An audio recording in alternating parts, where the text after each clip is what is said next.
చట్టాన్ని ఇప్పుడు ఈ కేసుల్లో పరిశీలించాలి. రెండవది, జగన్మోహన్ రెడ్డి గారు ఓదార్పు యాత్ర చేపట్టాలి.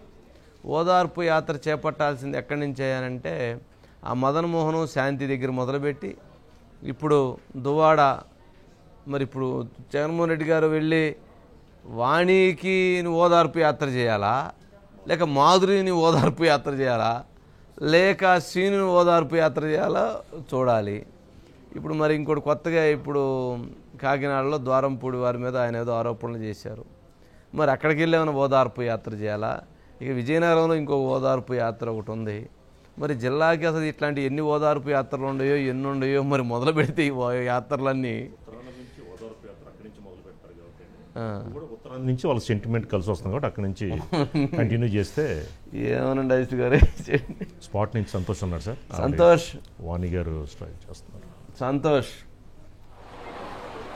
ఏంటి ప్రస్తుతం ఎక్కడ వాళ్ళ ఇంటి ముందున్నావా?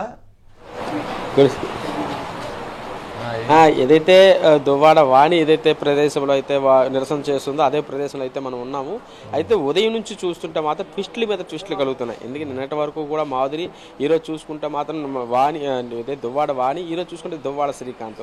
ఇదంతా కూడా ఒక ట్విస్టుల మీద ట్విస్టులు అయితే నెలకొంది. ఎందుకంటే ఒక పక్క దువ్వాడి వాణి అంటుంది నా ఆస్తి, నా మనిషి, నా వ్యక్తి, వేరే అమ్మాయితో కూడా శారీరక సంబంధం పెట్టుకుని ఆవిడ అంటుంటే, ఒక పక్క మాధురి మాత్రం అంటుంది ఏంటంటే ఇది శారీరక సంబంధం కాదు, కలిసి ఉన్నాము, స్నేహభావం అంటూ ఉన్నాము అని చెప్పేసి కూడా మాధురి చెప్తున్న పరిస్థితి అయితే నెలకొంది.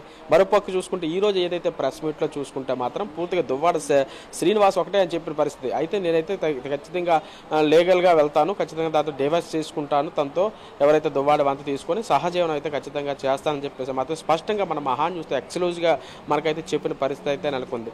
అయితే ప్రతి ఒక్కటి ఆసక్తికరంగా నెలకొంది. అంటే ప్రతి ఒక్క ఆయన మాట్లాడుతున్న మాట తీరైతేనేమి, ఆయన చెప్తున్నట్టు వ్యవహారం అయితే నేను కేవలం నేను 30 సంవత్సరాల వైవాహిక జీవితంలో కూడా ప్రతిరోజు కూడా ఆమె అనేక చిత్రహింసలు పెట్టింది. ఆ చిత్రహింసలతో పాటు చాలా ఇబ్బందులు గురిచేసింది, కనీసం నన్ను ఇంటికి కూడా రానివ్వలేదని చెప్పేసి దువ్వాడ చెప్పుకొచ్చారు. ప్రెస్ మీట్లో అయితేనేమి మన మహా న్యూస్తో కానీ పూర్తిగా చెప్పుకొచ్చిన పరిస్థితి అయితే నెలకొంది. అయితే ఈ చెప్పుకొచ్చిన పరిస్థితిలో మనం కూడా అడిగాం, అయితే ఇద్దరికి న్యాయం చేస్తారా లేకపోతే ఒకరికే అంటే ఇది మేమైతే స్నేహపూర్వకంగా ఉంటామని చెప్పేసి కూడా పూర్తిగా ఎవరైతే మాధురితో ఉన్నామని చెప్పేసి కూడా శ్రీకాంత్ అయితే శ్రీనివాస్ అయితే చెప్తున్న పరిస్థితి అయితే నెలకొంది. అయితే ఎవరైతే దువ్వాడ వానికి 2 అమ్మాయిలు ఉన్నారు, అలాగే మాధురికి కూడా 3 అమ్మాయిలు ఉన్నారు.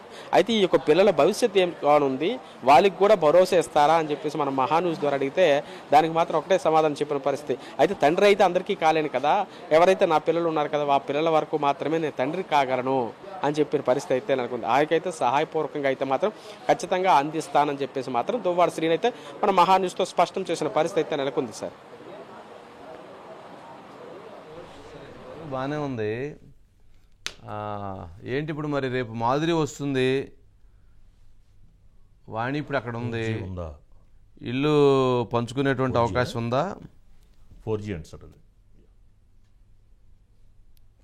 ఖచ్చితంగా. ఎందుకంటే ఈ ఇల్లుకి సంబంధించి ఈవిడ ఆరోపణ ఏమిటంటే ఈ ఇల్లు నాది, ఈ స్థలం నాది, ఈ స్థలంలో ఆయన కట్టుకుని నివసిస్తున్నాడు, అంతే తప్ప ఈ స్థలం తాలూకా ఏవైతే ఉన్నాయో ఆ సర్వే సంబంధించి కానీ ప్రతి ఒక్కటి కూడా నా దగ్గర ఉన్నాయి, ఆ బాండ్స్ అయితే నా దగ్గర ఉన్నాయని చెప్పేసి ఆవిడ స్పష్టం చేస్తే మాత్రం ఈయన మాత్రం ఏదైతే దువ్వాడ శ్రీనివాస్ మాత్రం ఈ స్థలం నా స్వార్జితం, ఏదైతే నేను కష్టపడి నేను కట్టుకున్నాను, నా డబ్బులతో నేను కట్టుకున్నాను అని చెప్పేసి ఆయన పక్క వాదిస్తున్న పరిస్థితి. అయితే ఇల్లు ఎవరిదా అని చెప్పేసి ఇంకా కంక్లూజన్ అయితే పూర్తిగా రాలేదు. ఈమె అయితే మాత్రం ఈ యొక్క చీకట్లో ఆ దోమల్లో మాత్రం నిన్న అర్ధరాత్రి నుండి కూడా పూర్తిగా అదే నిరసన చేస్తున్న పరిస్థితి అయితే నెలకొంది. ఒక పక్క దువ్వాడ మాత్రం పైన ఇదే బిల్డింగ్లో పైన మాత్రం హ్యాపీగా టైం టు టైం తింటూ ప్రశాంతంగా, ఆయన అయితే కిందకి దిగే పరిస్థితి అయితే లేదు, ప్రశాంతంగా ఆయన తింటూ అక్కడ పూర్తిగా ఉంటున్న పరిస్థితి అయితే నెలకొంది. అయితే ఈ ట్విస్టుల మీద ట్విస్టులు ఎలా ఉంటుంది, క్షణ ఉత్కంఠ నేర్పుతుంది. అంటే ఒక పక్క ఈమె ఆ కోపోద్రేకలు ఒక్కొక్కసారి పరుగున వెళ్ళి ఆ తలుపు తట్టడం, అక్కడ మీడియా అందరూ పడడం, తర్వాత మళ్ళీ కొంతసేపు క్లూ రావడం, ఇదంతా కూల్గా అంటే డిఫరెంట్గా కూడా పూర్తిగా తయారవుతున్న పరిస్థితి అయితే పూర్తిగా నెలకొంది సార్. సరే, మరి అక్కడ వాణి ఉన్నట్లు మాట్లాడిస్తావా? వాణి గారు అయితే చిన్న ఫీవర్తో అయితే బాధపడుతున్నారు. మన మహాన్యూస్తో అయితే మాత్రం మాట్లాడడానికి ఇప్పటివరకు ప్రయత్నం చేశారు, అయితే చిన్న ఫీవర్తో ఉన్నారు. అయితే పూర్తిగా మాట్లాడిన పరిస్థితి, ఆవిడకి గొంతు కూడా సహకరించలేదు, థ్రోట్ ఇన్ఫెక్షన్ కొంతవరకు వచ్చింది. ఒకసారి ప్రయత్నం చేద్దాం, వాణి గారితో ఒకసారి మాట్లాడే ప్రయత్నం చేద్దాం, ఏమంటారో చూద్దాం ఒకసారి. ఆయన అయితే మహాన్యూస్తో మాట్లాడదామని చెప్పేసి ఇంతవరకు అన్నది, అయితే థ్రోట్ ఇన్ఫెక్షన్ చిన్నది వచ్చిందని చెప్పేసి అన్న నేపథ్యంలో ఒకసారి మాట్లాడించే ప్రయత్నం చేద్దాం. అమ్మ వంశీ గారు మాట్లాడతారు.